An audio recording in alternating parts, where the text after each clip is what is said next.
We are Ole Miss Rebels. As Mississippi's flagship university, we dig deeper, see farther, work harder. We pioneered human organ transplants. We helped prove Einstein's theory of gravitational waves. We are conducting life-changing research that solves the problems of today. We are Ole Miss, transforming lives and the world. Hey, welcome to the POMcast with Stephen Willis. We're going to start in a few minutes, but I want to tell you to hit up our social sites, retweet, share, comment, like, do all of that stuff. It can only help us out and it'll make the show even better. But we're getting ready to give you a lot of good Ole Miss information, and I just thought I would tell you that because the POMcast is starting. Well, it's starting right now. Wait, no, that's a little early. It is starting right about now. All right, good morning. Welcome to the POMcast. I am your host, Stephen Willis. I hope everybody's having a great time. Today, I think, it's kind of a hump day feeling. It's going to Wednesday, get going. But I'm pretty excited. Before we get started, though, I want to tell you about Travel and Cruise World. That's 1-800-330-7461. Again, that is 1-800-330-7461.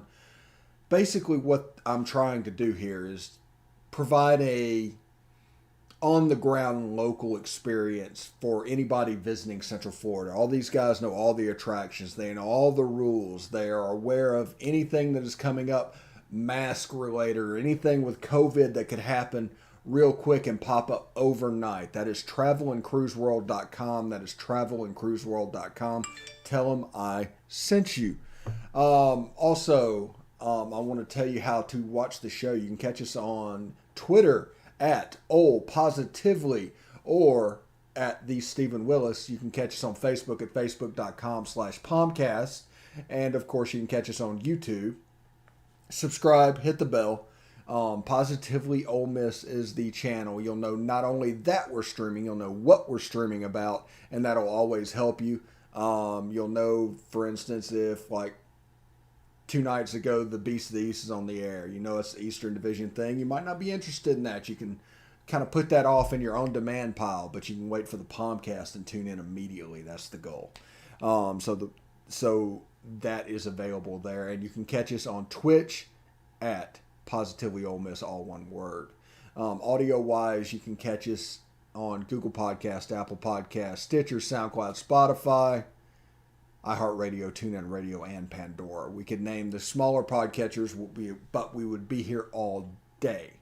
So that's a real quick 2-minute thing. I wanted to get into the show actually today because today we're going to talk about what I think is the biggest 3-game set of Ole Miss's schedule, and that is, believe it or not, Alabama, Arkansas, Tennessee. There's 2 road games. You're at Tennessee, at Alabama, with a home game in the middle at Arkansas. There's always a little bit of a little lull after you play Bama because of the physical toll. They always joke about, don't let Bama beat you twice, and that is absolutely the case. They've done that plenty of times to plenty of people over the years. But I think that is the important 3-game set. And the reason is that to achieve what we want to achieve, 5-1 in the first 6 is necessity. It's a necessity. You need to win those games. You need to beat Louisville. Get past that one. That's the first test. You need to handle Austin Peay. That's expected. Handle Tulane. That's expected. Alabama on the road will be tough. That's probably going to be the one of the 5-1. But this is at the beginning of the year with a new quarterback, new running back, new wide receivers. There's a whole lot going on in Alabama. Don't forget, Bill O'Brien is calling the offense, and you know what that can lead to. Obviously, also, when people go to the pros and come back to college, they think different. It changes their mindset because I don't know if it's the narrow hash marks. I don't know if it's the pressure to do what everybody else is doing. I don't know what's going on, but the pro game and the college game is basically like 2 different sports, and that could change the way the offense is called and what is set up. So, Bryce Young could be a little bit different than he would have been under Steve Sarkisian. So, he's a runner. He's a slight runner. So it's important that we bottle him up and keep going. You can see the week 1 game to watch around the SEC is up on the side. Check that out. Put a little bit of work into that one. So, yeah, I'm pretty proud of that one. So, the Alabama game is going to be tough. You're coming off that 3-game stretch, and then you go to Alabama. And, if you lose that game, it's a free shot game. I'm not saying there's any consequence to losing that game. But it leads to the next 2 games, the Arkansas, the Tennessee, 2 wins that you need to have, that you have to go 5-1 into the third 3-game set of the season, which will be LSU, Auburn, and Liberty. So it's obviously a little bit of a minefield there. Auburn at Auburn. LSU is always going to be a tough game. And Liberty coming in with Hugh Freeze. That's going to set the season up to be a little bit awkward. So it's important that we're 5-1 after these first 6 games because of that reason. And then you close out with Texas A&M, Vanderbilt, and Mississippi State. 2 of those at home. There's a 3-game homestand basically in November. So we only play 4 true road games this year. The schedule sets up mighty nice. We have all difficult games in Oxford. It's set up for us to enjoy this. But that Alabama game, what's going on? That's a free shot. There's going to be a lot of energy put into that game because I know that Lane Kiffin wants that game. He proved that last year with what's going on. With a little bit better defense and a little bit worse offense, you could see the shrinking of that. And I don't know how well they'll be able to stop us. Of course, you look at just the games going on and what's going on with the Alabama game. Like I said, their offense is going to be worse. Our defense is going to be better. Our offense is going to be extreme. Although we do not have Kenny Yeboah, who was a major piece of that game versus Alabama last year. We don't have Elijah Moore, who was the other major piece. So it's going to be a big game for somebody like Chase Rogers, somebody like Dontario Drummond, the slot receivers like J.J. Henry, John Rice Plumlee, Jacour Pearson, for them to step up. This will be the game where they get to actually lay down a marker that this season is going to be theirs, because they're not going to be able to do that against Louisville, Austin Peay, and Tulane. The first chance they're going to be able to do that is this Alabama game. And last year, confidence should be just oozing from those guys. Even going to Tuscaloosa, whatever you're doing, confidence should be oozing from them. You had all conference players in the defensive backfield like Jake Springer, like a top 50 player like Otis Reese. Keydron Smith moves to free safety. There's a little bit of range there. A.J. Finley's coming back. Got some length on the outside. And we got these young defensive linemen, Isaiah Iton, Jamon Gordon, and Tawan Malone, that are going to try to make a name for themselves. And, Chance Campbell comes over from Maryland to play linebacker. I mean, this defense is going to be better. You have everybody coming back and then 6 new players. So it's going to be better. So you take the Indiana game, that should be the baseline. I've told you why the defense struggled last year. It was no spring practice. It was no fall camp. They didn't have the film where they could make personnel decisions. And because of that, the first game, the second game, the third game, there was a major personnel problem on that side of the ball. As the season moved on, personnel caught up because there was a film. Coaches are notoriously slow decision makers. They want perfection, even though it can't be attainable, and they want several examples of this happening. So film over and over and over again. They obsess about it. They watch it. They want to break it down. They want to go all the way down to individual defenses about what a player can do. Well, that wasn't available last year. Going into the Florida game, going into the Kentucky game, going into the Alabama game. That wasn't there. And you had players on the field that really didn't need to be there. They didn't fit. So by the end of the year, personnel started changing. They started moving around. And you have John Haynes, who transferred out. Good luck to him, by the way. But the personnel started catching up to the rest of the defense. And by the end of the year, by the Indiana game, they ran out of gas a little bit, but they found 11 guys they can put on the field. They found 11 guys that they can count on to do what they want to do. And because of that, Indiana, it was pretty much stifled them. Now, with Jake Springer, with Sam Williams, with Otis Reese, I told you this year, in this defense is not about suffocation. This isn't going to be like Kirby Smart calling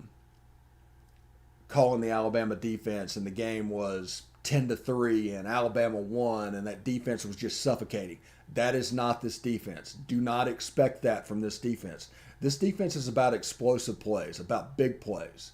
And knowing that, whenever you take Otis Reese and you take Jake Springer and put them on opposite sides of the line of scrimmage, and then you have Sam Williams coming through, all of a sudden you have several blitz angles, and you can see how we can get sustained pressure on the quarterback.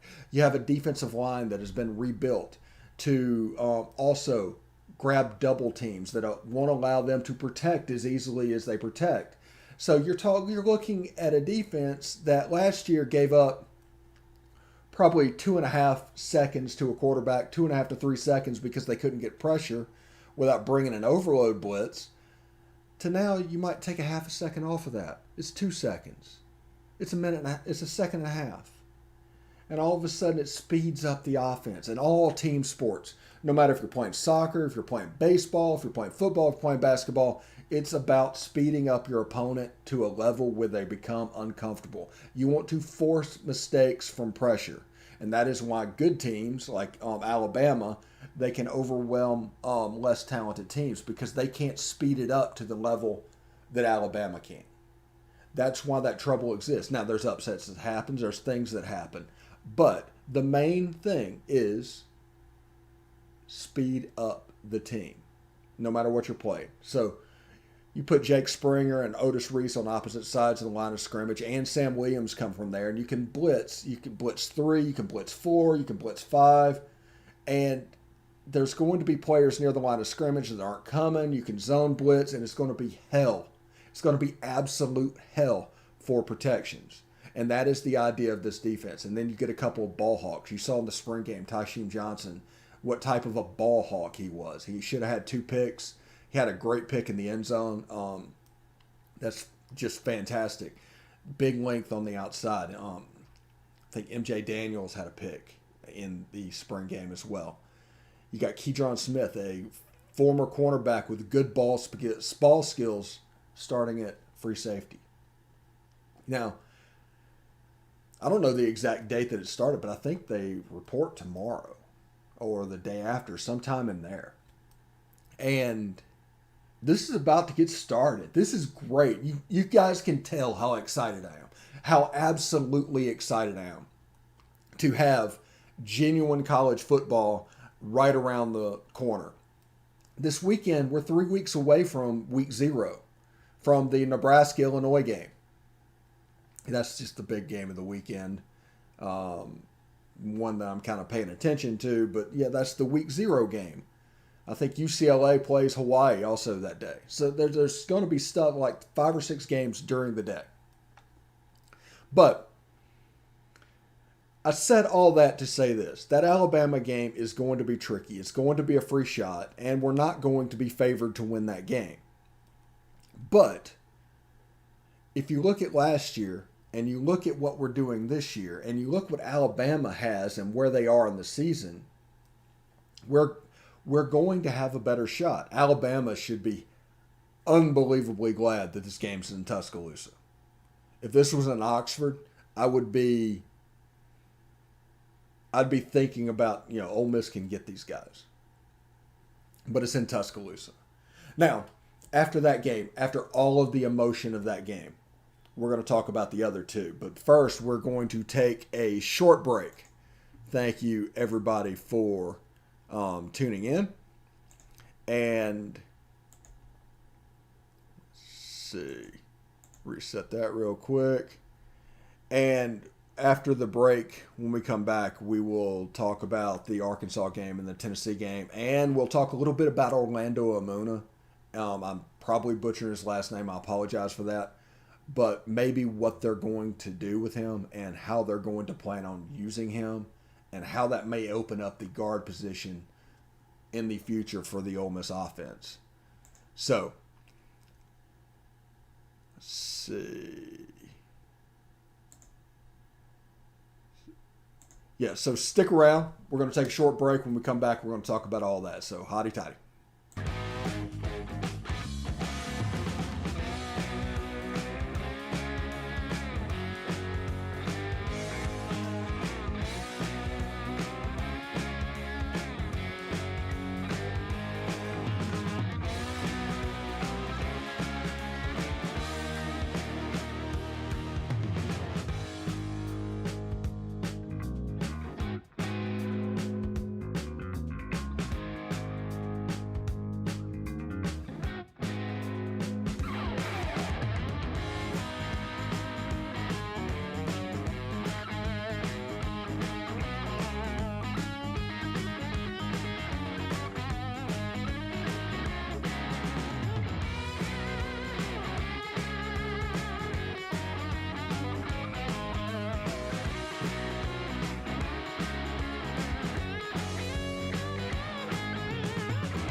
All right, welcome back to the show. I am Stephen Willis. We're talking about what I think is the biggest set of games that Ole Miss has to deal with in the near future and what's going on. That would be the Alabama, the Arkansas, and the Tennessee game.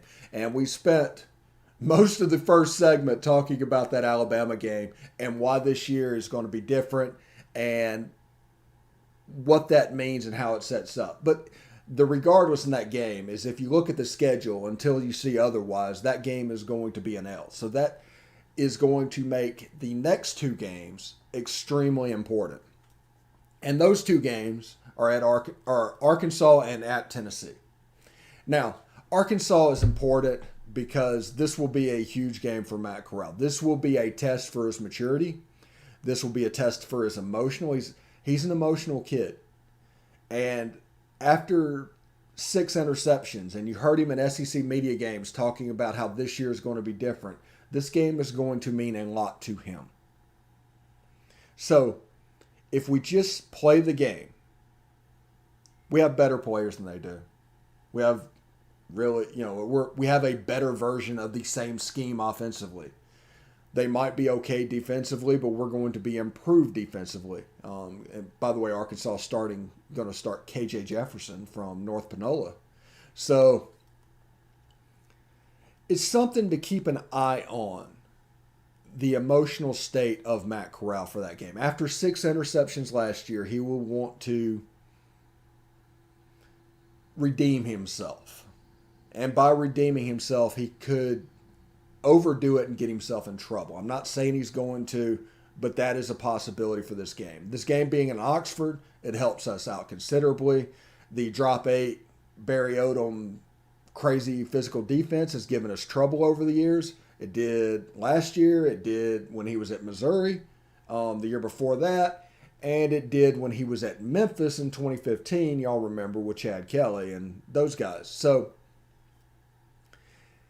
it's going to be important that the head is screwed on straight and the game plan is ready to be executed for Matt Corral. Not emotional, super mature performance, dump the ball down, do what's necessary. If he does all that, Ole Miss should win the game. Ole Miss should be favored in that game by 7 or 8 points. But there is a landmine coming after Bama with the Matt Corral emotional state after last year. There could be some worrying that could come on this game. But if Ole Miss gets past this, they get to go to Tennessee. This is 2 of their true road games. After this, they have 2 left.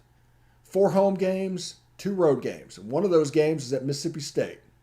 So you leave the state of Mississippi 1 time. The other one's at Auburn, by the way. So the Tennessee game, Tennessee has a problem defensively. We don't know what they're going to look like, but they have a personnel issue defensively. A bunch of guys that went to school there for Jeremy Pruitt just bailed on everything that was going on and moved on with their life. Transferred Henry To'oTo'o, went to Alabama. That's something to keep an eye on as well. Good player. Tennessee's leading linebacker returning has like 22 tackles. It's going to be a struggle defensively, and I think offensively they're going to look real similar to the way Ole Miss did last year. And you could see some games where the score is 56-42.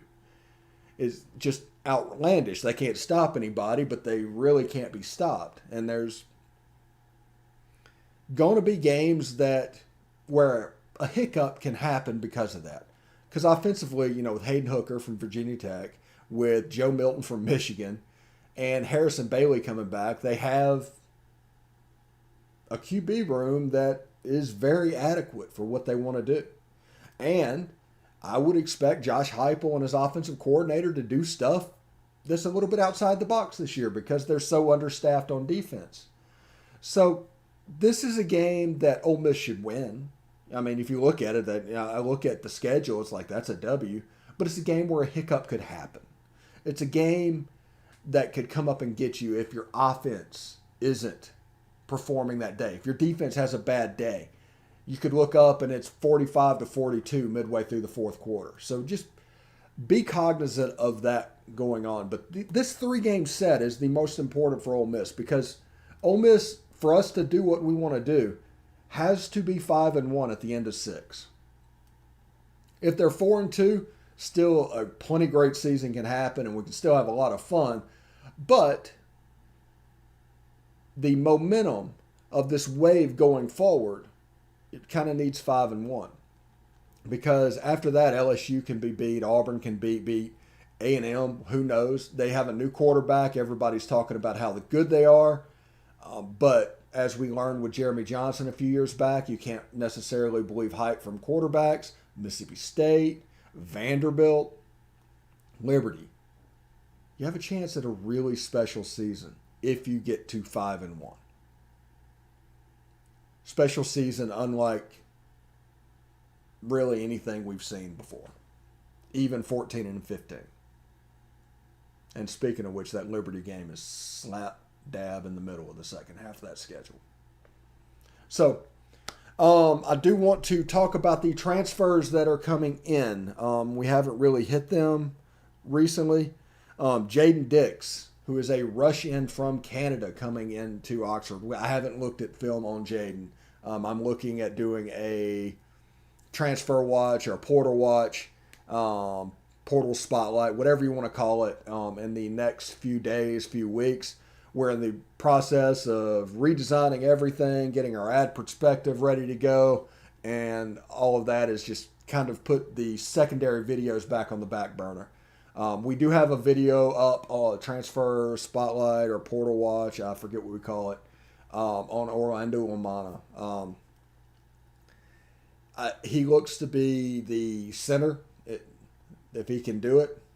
Him snapping the ball, that's going to allow Ben Brown to move to one of the guard positions and really help the offensive line because Jeremy James can then move to right tackle. And all of a sudden you have a nice fluid unit. And obviously with those guys, they're asked to do quite a lot. They're asked to do a bunch because of the tempo we play with. And knowing that and knowing that there's not many substitutions, because if you substitute, the other team gets to substitute, and that's kind of against what you want to do. You basically want a wind sprint to where you can wear them down. And knowing that, the first 5 needs to be really solidified. The second 5 is what we need to build. Eventually, you could see a situation to where they just wholesale change out units. Whenever they do substitutions, they do them by series. If you have 7 or 8 linemen that are coming in, so you might take a series off, but they don't want to substitute in the middle of a drive. And take that as a positive, take that as a negative, take it as whatever. It's just the reality of the situation at hand. But the offensive line looks to be a strength. Nick Broker and Ben Brown both got, I think, third team All SEC nods. Jeremy James moving out to right tackle. He's going to do a fantastic job there. Then you have young guys that are coming up. And this will be the first season with the new offensive line coach, and that's something to look at as well. But the tempo and what we do, remember, you always he likes hiring Baylor coaches to put in the system. That's why they do this. They're not necessary for them to continue because they didn't continue at FAU, but to put it in for the install. Once you have upperclassmen that can train underclassmen, the coaches become obsolete. You can go out and get your recruiters or some kind of a star. Like whenever they were at FAU, Charlie Weiss Jr. was not a tempo guy, not a Baylor guy, but they were running the same style offense because this has become a Lane Kiffin offense. This is year 5. This is no longer really a Baylor offense. This is a Lane Kiffin offense. It's going to be elements of Baylor, what they did, which you stretch them out wide, do all the things you need to do, play with massive tempo. Every play is kind of an option route, run past option. You know, there's a pass tag on every run play. There's a run tag on every pass play. And it just allows you to do things spectacular. But you have those 10% of plays that are Lane Kiffin specials that are unlike anything else. It's the Norm Chow. It's the USC part of this offense. It's in the construct of what they're doing, but a certain play may be called to go against a certain coverage. When they get it, they're going to hit it and they're going to strike. You saw it against South Carolina. You saw it several times last year of a matchup that they really liked. So that is going to be fun. But I think this is going to be the most important 3-game stretch for Ole Miss this season. If they get to 5-1, there's a chance, it could get fun. It could get fun to hurry. And if they beat Alabama, there might not be 2 losses left on that schedule. But this is all based on the defense improving. This is all based on the offense continuing. No catastrophic injuries. And, I mean, it's there. People are worried. People are nervous of what's going on because of the history of Ole Miss. But I think it's okay to get excited. Just like you got excited over the number 1 ranking in baseball whenever you got that. It doesn't happen very often. Enjoy it. Don't wait for something bad to happen so it can be taken away. No, enjoy it. Live in the moment. And as long as we do that, living in the moment from week to week, and don't look ahead and don't have a catastrophic game, you could have a special season this season. And Kincaid Dent and Luke Altmaier will be getting some mop-up work this year that they didn't get. Kincaid was not afforded last year because of the 10-game SEC schedule. But due to the 4-game redshirt rule, you can still redshirt and play in 4 games. You can get Luke Altmaier 4 games and redshirt him. The other games, you can go to Kincaid Dent if you need him. So it's going to be very interesting. You can see my top 5 breakout newcomers. I'm very excited. I'm very high on Tysheem Johnson. Very much a Honey Badger type player. He still has to develop there, but he has those traits. But we are going to get out of here and we are going to say goodbye and thank you very much for joining us today. Tomorrow, we will do it all over again. Tonight, SEC After Dark with me and Corey Burton. Tune in for that, right where you receive these podcasts and videocasts and things like that. But until then, I want to say, hotty toddy.